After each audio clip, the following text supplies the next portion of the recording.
Recording by Mahabharati Music, Chhattisgarh, Sirha।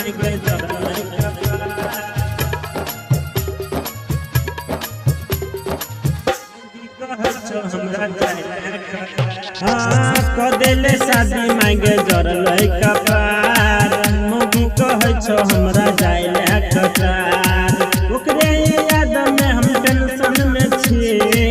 सुन के माय हम फुटलो कपार कदेले शादी मांगे जरल कपार मोगी कहे छो हमरा जाइले कतार ओकरे याद में हम टेंशन में छी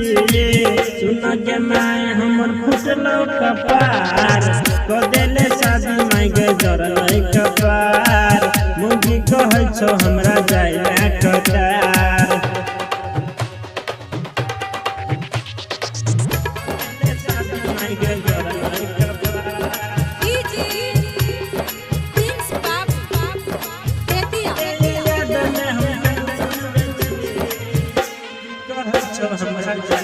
भर भर दिन फोन देखत रहो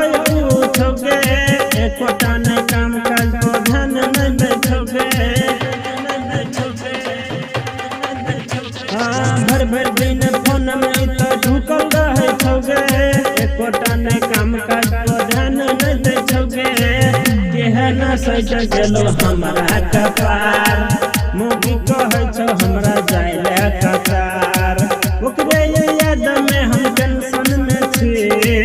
सुन गे माय हमर फुटलो कपार कदेले शादी मांगे जरल कपार मोगी कहे छो हमरा जाइले कतार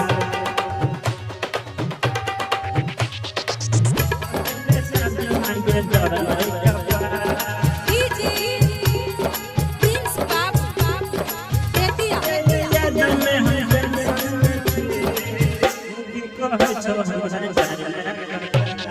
भर भर दिन नहरा ससुरा करत रहे छोगे एकोटा न काम काज को ध्यान न दै छोगे